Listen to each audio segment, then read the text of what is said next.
足音一つとってもこんなに違いがあるんです。アニメ効果音の奥深き世界。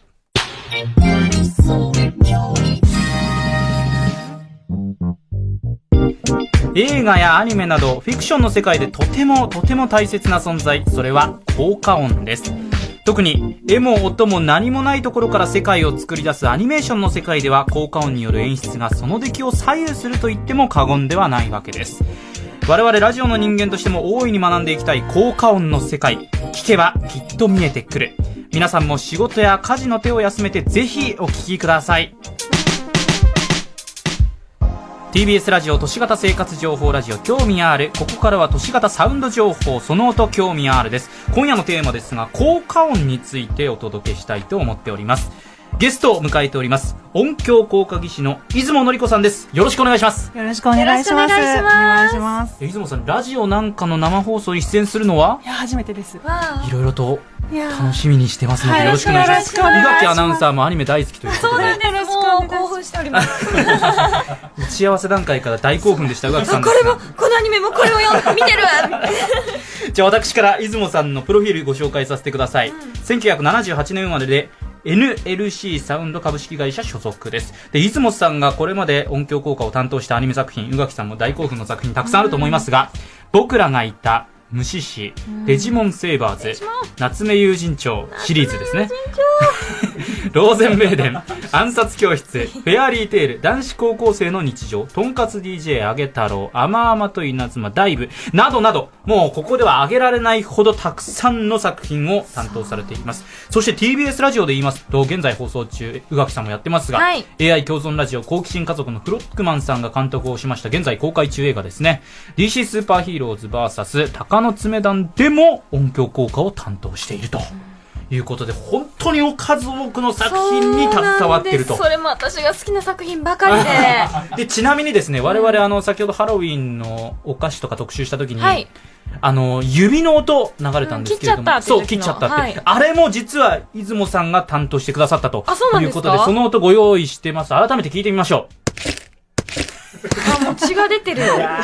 血が出てる。もんなんかゾクゾクっとしちゃいましたね。ブチャってやりましたね、これは。やりましたよ、これは。どうやって作ってるのかとかもめちゃくちゃ気になりますね。すごいリアルでしたね。こういうのって簡単に作れるんですか？これは3個ぐらい音を重ねてるんですけど、パンチの音とか、汁の音とか、まあなんかあと何重ねたか忘れちゃいましたけど、いろいろすごい、はい、だってもやっぱ血しぶきの音っぽいのがリアルですよね。多分本当に切ったらそこまで音出ないんでしょうけど、そうですね、よりそれよりだから分かりやすく伝えるためにああいう音になるんですよね。アニメっぽくすごい。でもすごいですね。で、このアニメ作品たくさん担当されてますけど、宇垣さんなんか別のリストあって、なんかたくさん見たものあるって言ってますよね。私犬僕シークレットサービスっていうのがすごく好きで、うわーって思いましたし、夏目友人帳ももう本当に大好きなのでテンション上がりましたね。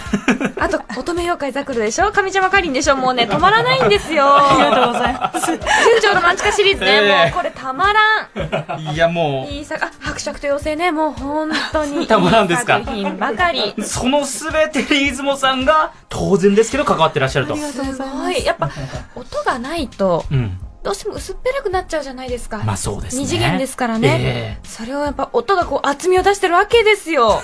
すっげえや。大丈夫です。ものすごくね、これ宇垣さんの熱ものすごく伝わってきました。で、出雲さんにね、今日いろいろと質問まずしていきたいんですけれども、まあ音響効果、音効さんって呼ばれてるのですよね。アニメ業界ではあんまり音効じゃなくて効果って呼ばれるんですけど。効果なんですか。はい。どんな仕事してるんですか？そうですね。やっぱりよく言われるのが、セリフと音楽以外の音っていう説明はよくするんですけど、相当なジャンルの幅の広さですよね。そうですね。環境音とか、乗り物とか、ドアの開け閉め、足音、あと何でしょうね、何でも、タッチとかコミック音。でもそんなあまたある音を作っていかなきゃいけないわけで、それっていうのは自分で作り上げて録音していくのか、もともとその効果音のサンプル CD みたいのがあってそれを使っていくのかってどっちなんですか？どっちもありますね。足音とかは自分で撮るし、サンプルのものを使ったり、あと環境音とかだったらその聖地と言われる、原作のところに録音しに行って、行かれるんですか？そうですね。ローカルの電車とかだったらやっぱり特徴あるので撮りに行ったりとか。そっか。します。そこの近くの電車の音じゃないんですね。ない時もちゃんとありますし。じゃあわざわざその舞台が例えば九州だったら九州まで行ってとか。そうですね。すごい。今まで全部でわからないかもしれないですけど、どれぐらいの音作り上げてきましそれはどうな、だってでも、た？いや、だからね、このあまたの作品で、その中でも何十種類と作るわけじゃないですか。何千とか何万とか言ってる。そうですよね。いや、これ私すごくこう不思議なんですけど、やっぱ、アニメの作品って現実ではありえない音あるじゃないですか。はい例えば、そうですよね妖精の登場する音とか、はい魔法の音、魔法効果の音とか、はい。あと、なんかこう、風が変わったとか、あーそういう音はいっ。てどうしてるんですか？原作が漫画の時は、ええ漫画の擬音語が書いてあるじゃないですか。はい作者の先生の。あれを一応参考にして、例えば、ボヨンって書いてあったら、ボとヨと運の部分を、なんとか創作して、ボヨンにする。すごいな。そこ、ボとヨと運をどうやって創作するのか。わかんないですよね。いや、これは本当に奥深き世界なんですけれども、実際にちょっと、効果音聞いていきたいと思います。そうですね、実はい際に。で、今回は集中して聞いていきますのは、自分で録音して作ることが多いという足音。これ一口に足音と言いましても、様々な感情シチュエーションに応じて、いろんなパターンがあると。とても重要な演出のツールということなんですね。で、様々な足音の演出の違い、聞き比べていきたいんですが、はい。すべて同じ靴、同じ床でこれ録音してくださったというわけなんですよね。全部一緒なんですね。そうです。使ってるものは一緒なんです。で、その中でどういう違いが表現されているのかということを注意深く、聞いていきたいと思います。では、まず最初にですね、足音の中でも、普通に歩く足音です。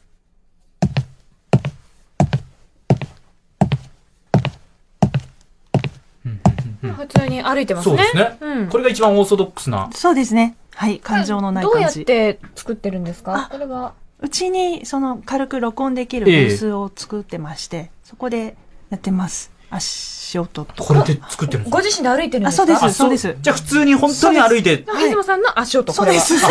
なんか恥ずかしい。これナチュラルなんですね。なるほど。出雲さんが歩いた音。はい、そうです。これと同じ靴、同じ床で、足音に、怒っている人の足音です。あ、怒ってるわ、これ。ああ、本当だ。おー、イライラしてるの伝わってきますでもテね。ンポとかが全然違うんですね。そうですね。強めに踏んそうででると言いますすねか。。そうです。これもご自身が歩いてそうです。怒った気分で歩いてみました。じゃあ出雲さん自身がちょっと怒った感情になって、はい演じてるっていうことです。演じてみました。わすごい。まだまだあります。続いては、落ち込んでいる人の足音です。ー。わかる。ちょっと足すっちゃう感じですね。いや、これすごい。うわ、大丈夫だよ。大丈夫だよって言ってあげたい。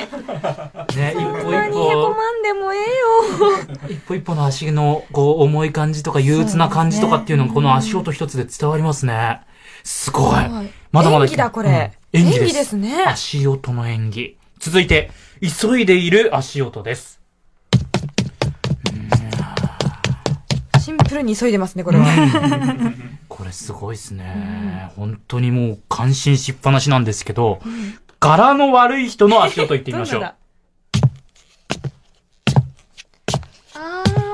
ー、すごいガニ股っぽいイメージですね、これ。ヤンキーの歩き方ですね、そうこれ。です。ちゃんと歩かんかいって感じの。いやー、すごいや。すごい。これもちょっと柄が悪い気持ちで歩いてるんですか？そうです。ガニ股で歩いてみました。すごい、想像しちゃう。本当ですね。足音続いては、体が大きい人の足音です。重い。なんか深い。これはどうしてるんですか？そうですね加工してます。あ加工するんですか？音程ちょっと下げたりとか。でもちょっと強く踏んだり。そうですね。でもそしたら怒っている人の足音もちょっと強く踏んだりもされてましたもんね。そうですね。それとはまたちょっと違う。そうですね。大きい人のやつは、右と左の幅を大きめに、こう揺れる感じで。確かに、こう、深いとか、こう、振れ幅がありましたね、すごく。すげえ。これ全部自宅のスタジオで録音されてるんですそうです。はい。いや、これが本当にすごくて。で、足音を録音できるように様々な靴用意してあるということも伺いました。そうですね。はい。いろいろ何でもありますし、ないものが、発注があったら、はい。靴屋さん行って買ってきますね。あ、そうか、ヒールもありますし、そっかそっか、そうですよねその時の。下駄とかわらじとあか、甲冑の、ねとかも足音もあるでしょうし、うんじゃあもう本当にありとあらゆる靴の種類がご自宅には置いてあるんですね。そうですね。大変だ。で、これ、続いてはですね、はい。この音はどうやって出しているでしょうか、クイズ行ってみたいと思います。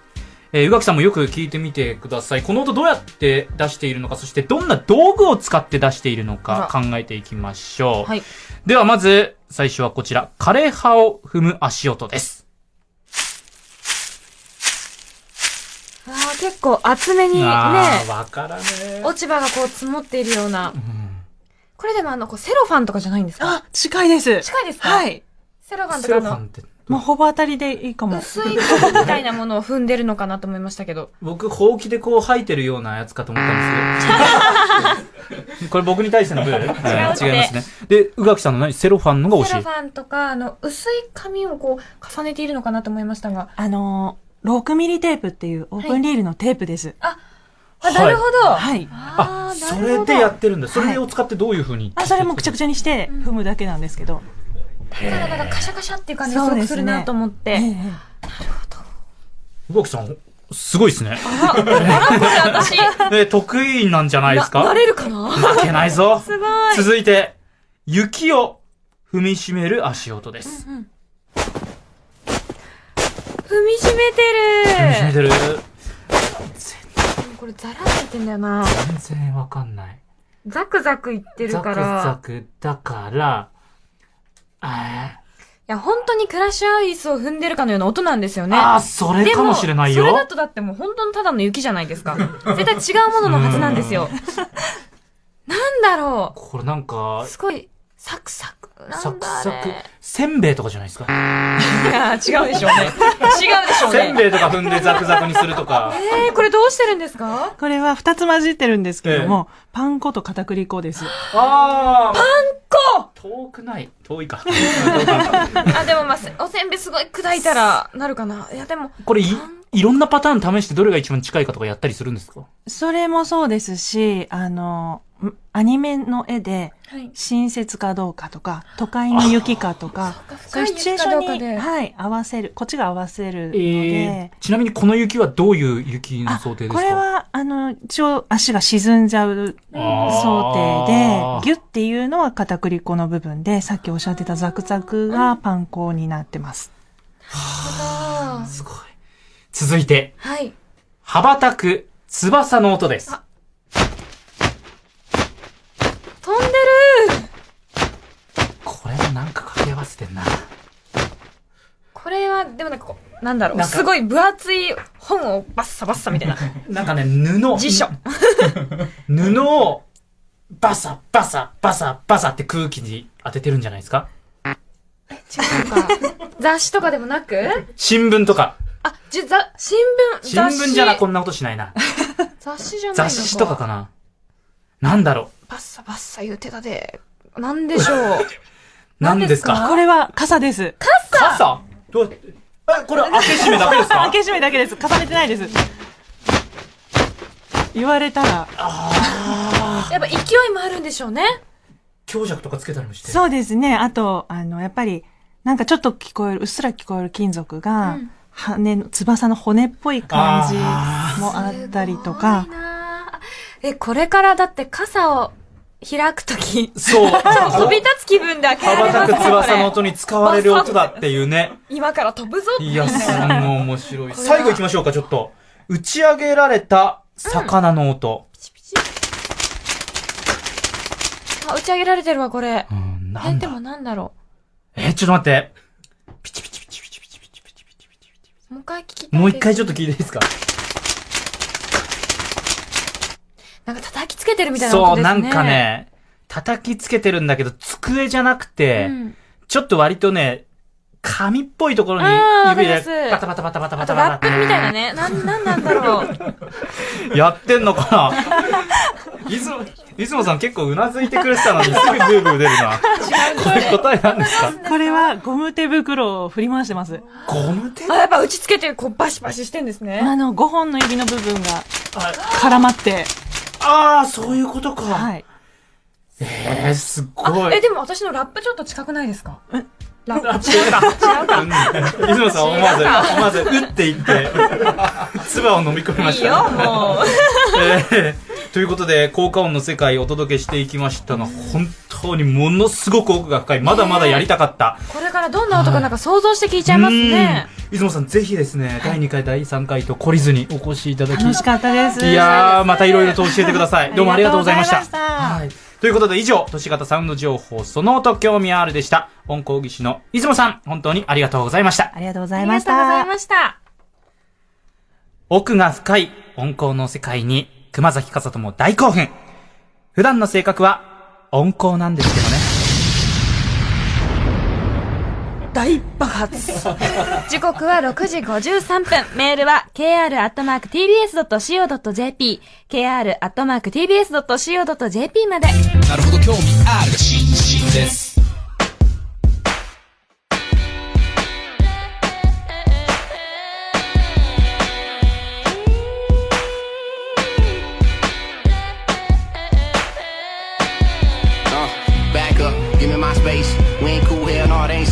I got cash, now you're all in my face. Where you been, baby girl? Don't worry, I'll wait. First time, that's great. Quick, fast, cause I don't do dates, I break. You late if you're handing out taste. I'm your top candidate. That grape jelly, that peanut butter. Don't hurt yourself in them coochie cutters. Way you moving, girl, I love you. Want you now, you ain't hear me stutter. Alright now, nigga pipe down in the front row, cause your girl loves my sound. But I cuff your chick when I'm in your town. Don't save the girl, just you let the whole drown. Just a girl backstage. Yeah, do what you gotta do to get next to me. A pretty girl backstage.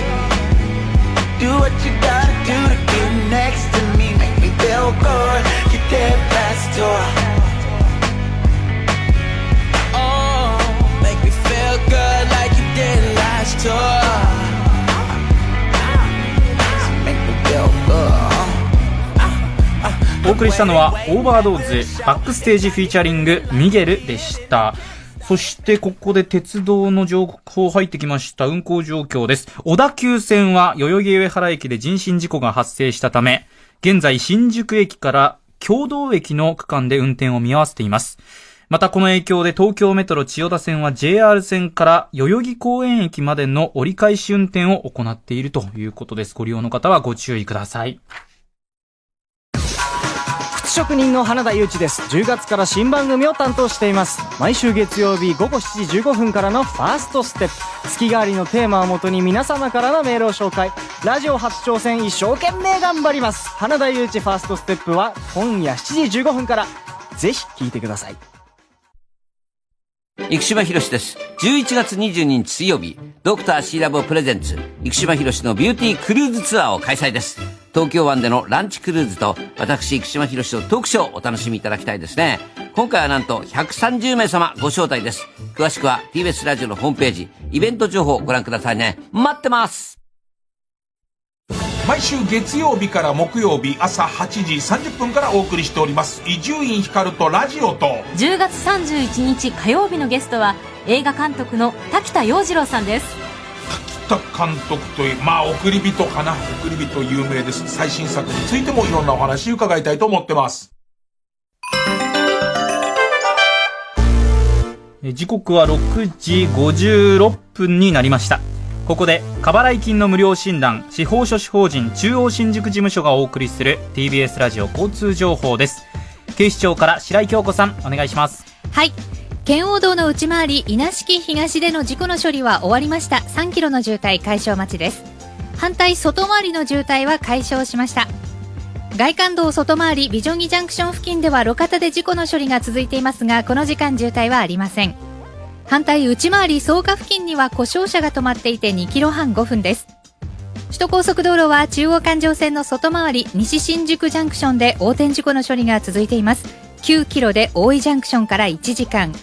反対内回りの西新宿ジャンクションでも事故のため7キロ、熊野町から30分です。3号線の上りは全線の渋滞です。用賀から谷町までは今この時間40分ぐらいかかっています。一般道は埼玉県内17号の下り桶川市加納交差点付近事故の処理は終わりました。千葉県内は357東行き船橋の栄町で事故の処理が続いて1車線が通れず3キロの渋滞25分です。警視庁から以上です。白井京子さんでした。ドライバーの皆さん、お仕事終わりお疲れの方多いと思いますが、どうぞ安全運転でお帰りください。さてこの後はリスナーの皆さんからいただきましたメッセージご紹介させていただきます。キャッシングの過払い金は中央新宿事務所で返金手続き。代表は法務大臣認定司法書士の田中修平。借りたものは返しましょう。でも返しすぎたものは返してもらいましょう。どれだけ返しすぎたのか5分で無料診断。0120-70-80-90 70-80-90。さあそれではメッセージ紹介します。富山県のスケスケパンチラインさん、40代男性の方です。いつもありがとうございます。温厚さんコーナーになった途端、宇垣さんのテンションが爆上がりなのがラジオ越しに伝わってきました。バレちゃった。本物ですね、うがー。そうなんです。うがーってね、吉田くんがうがーって呼んでるんですよ。タガの爪団の。ありがとうございます。いや、本当にすごかったですね。バレちゃってる。出雲さんに対するもう、リスペクト半端じゃなかったですね。さっきの、そうだ。私が最後締めたじゃないですか。あの後爆発したじゃないですか。結構食い気味に。あれも出雲さんからもらった爆発音だと。いやー、いい爆発っぷりでした。しかも、ブッブーっていうのはあれ、出雲さんからじゃないですね。あれは違いますね。あれはこっちですね。そうですね。あれもそうですけど、全部食い気味に。ちょっとね。なんだろうな。こういうスタッフ、厳しく接してもらってます。ありがとうございます。宇垣さんだけは優しくしてください。はい。さて、この後7時からは、耳で聞く聴覚無限音階について特集をしていきます。錯覚ですね。ラジオ寄せの公開録音を11月12日日曜日午後1時から赤坂の TBS 放送センターで行います。出演は桃太郎、コリン、他の皆さんです。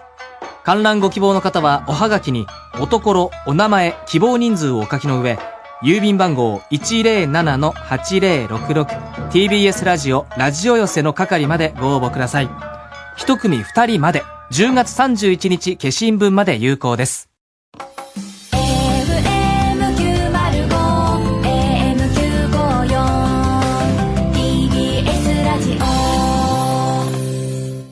聞けば見えてくる TBS ラジオ。ラジオクラウド。ラジオ番組が無料で聞けるアプリ、ラジオクラウド。お使いのスマートフォンにアプリをインストールしてお楽しみください。7時です。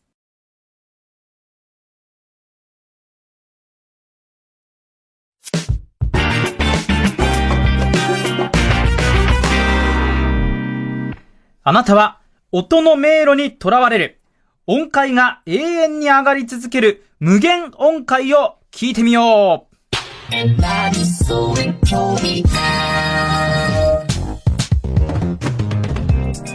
登っているはずの階段を目で辿っていくと、気がついたらまた同じ場所に戻ってきてしまう。そんな不思議な絵を皆さん一度見たことありませんか？これは目の錯覚を応用した騙し絵と呼ばれるものなんですが、実は同じように耳の錯覚を応用した騙し音とでも言うべきものが存在するんです。今日はですね、ここから音が無限に上昇し続けているように聞こえる無限音階を聞いていきまして、実は意外と騙されやすい耳のことを改めて知っておきましょう。TBS ラジオでお送りしています都市型生活情報ラジオ興味 R。 番組アンカーの TBS アナウンサー熊崎和人です。アシスタントを務めるのは TBS アナウンサーの宇垣美里です。はい。では続いてですが、何かと騙されやすい人間の知覚について学んでいこうというですね、都市型不思議情報です。今日は無限音階という音を取り上げていきますが、その前に宇垣さん、はい、無限回廊と呼ばれる絵って見たことありますか？騙し絵なんですけど、ぐるっと回ってまた登ってる絵ですよね。そうメビウスの輪みたいにこうぐるぐるぐるぐる上がり続ける絵ですよね、これ非常に不思議な絵なんですけれども、まあ一見すると階段が登り続けているよ、階段を登り続けているように見えるけど、目で辿っていくといつの間にかまた元の場所に戻ってきてしまうという絵のことなんですね、でこれが目の錯覚を応用した騙し絵です。今回特集するのは耳の錯覚を応用した騙し音とでも言うべきもの。耳の錯覚。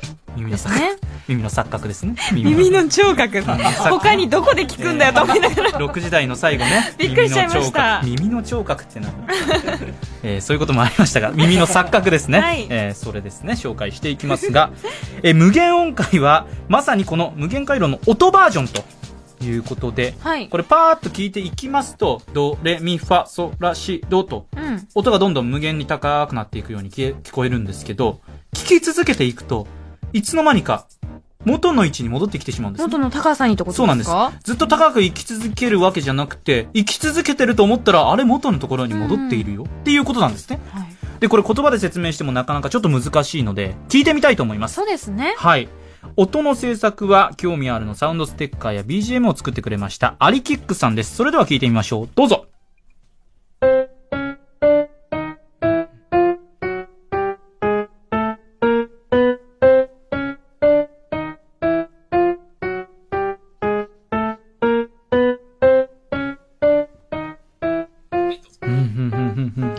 確かにずっと上がっていってるように聞こえますよね。で、上がっていってから元に戻ったところの境目もよくわからないから、なんかこう永遠にこう続いていく感じが。でも元の高さなんですよね。あ、これ元のドだって思いますよね。そうこれ非常に難しいですけど、これどういう風に作るのか解説をしていきたいと思います、はい、簡単に言いますと、歌を順番に歌っていく臨床。はい、臨床です、これは。これがあるじゃないですか。はい、何でも。漢字苦手ですか？いや、なんか不安になっちゃったから、臨床疑問系で言っちゃいましたけど、臨床です。ですね。はい。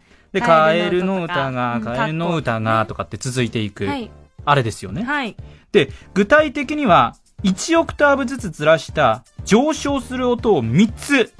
そうですね。なんかこう、厚みありましたね、音に。そうなんです。3つ用意します。で、その3つの音を同時に鳴らすわけなんですね。で、その時に、真ん中のオクターブの音は同じボリュームで鳴らし続けます。はい。一番高いオクターブの音は出だしが一番大きな音で、途中からどんどん小さくしていきまして、音階が一周終わる頃にはほとんど聞こえなくなるぐらい小さくします。逆に一番低い低音の音はですね、はい、出だしのボリュームものすごく小さくしまして、それがどんどん大きくなりまして、最後が一番大きくなるように。3音階やってってことですね。そういうことですね。これでもまたちょっと言葉で説明してもちょっと難しいので、1音ずつこれ聞いていきたいと思います。はい、まず中心となる真ん中の音階です。どうぞ。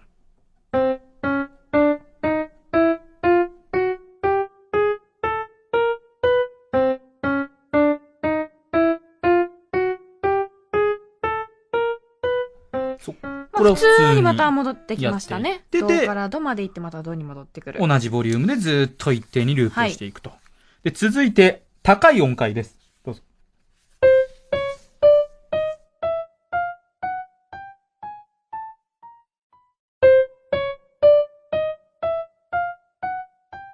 これ音量がだんだん下がってきますね。そうなんですよ。最初が一番大きな音で徐々に小さくしていく。最後はほとんど聞こえなくなります。で、先ほどですね、高い音をお伝えしましたが、次一番低い音ですか？一番低い音ですね。はい、お聞きください。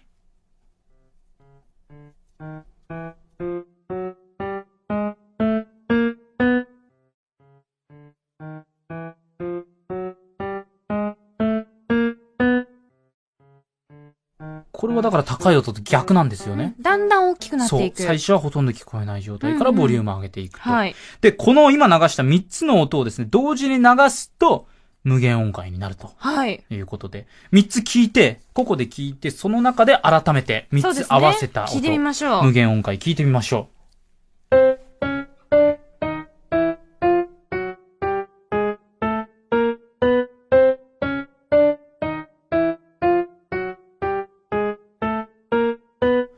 たんですよね。あ、途中から出てくる音あるなーってずっと思ってたんですよ。あ、そこまで。一番低い音だったんですね、これ。僕ね、全然途中から出てくる音あるなとかよく分かってなかったです。純粋に、すげえな、ずっとループしてんじゃんっていう。でも本当にループしてますよね。